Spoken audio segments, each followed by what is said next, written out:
सियासत में जरूरी है रवादारी समझता है।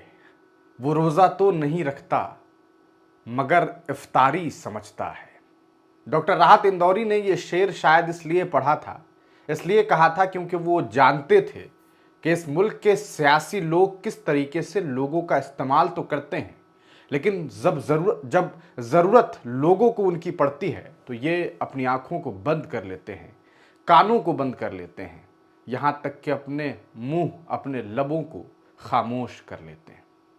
मौलाना अरशद मदनी को आप तमाम लोग जानते होंगे। जमीयत उलमाए हिंद के अध्यक्ष मौलाना अरशद मदनी ने एक बहुत बड़ा बयान दिया है और इस बयान को समझने की ज़रूरत है। उन्होंने 3 नेताओं का नाम लिया है और अपने सोशल मीडिया हैंडल से एक्स पर वो लिखते हैं कि आज के इस दौर में विरोध करने का एक तरीका, मौन तरीका ये भी होना चाहिए कि मुस्लिम समाज के लोग, बिहार के मुख्यमंत्री नीतीश कुमार, बिहार के एक मशहूर चेहरा है, सांसद हैं और आजकल केंद्रीय मंत्री हैं चिराग पासवान, और चंद्रबाबू नायडू जैसी शख्सियत के द्वारा अगर इफ्तार पार्टी की जाती है तो उनसे मुसलमानों को दूरी इख्तियार कर लेनी चाहिए।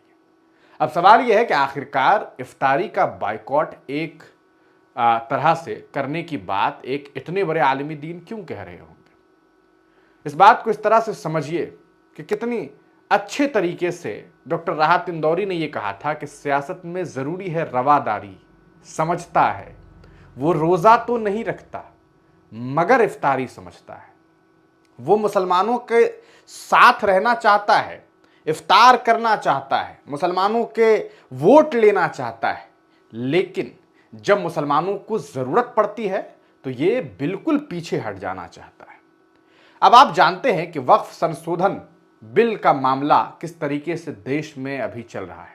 इसको लेकर के देश की राजधानी दिल्ली के जंतर मंतर पर तमाम मुस्लिम संगठन ने, खास करके all India Muslim personal law board और दीगर तमाम मिल्ली तंजीमों ने मिल करके जो है एक धरना प्रदर्शन किया, जिसमें हजारों लाखों की तादाद में मुस्लिम समुदाय के लोग पहुंचे।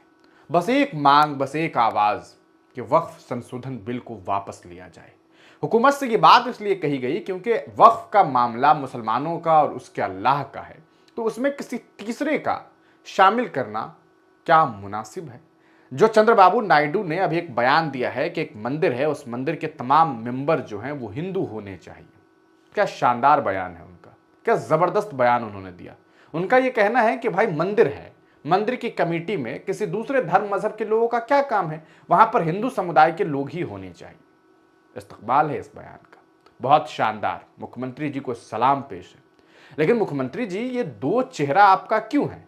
जब यही बात मुसलमान कहता है कि वक्फ का मामला मुसलमानों का है, इसमें आप नॉन मुस्लिम मेंबर को बनाने की कोशिश कर क्यों रहे हैं? मतलब एक आदमी अलग अलग स्टेज से दो तरह का भाषण जब देता है तो ये बात समझ में आती है कि वो रोजा तो नहीं रखता मगर इफ्तारी समझता है।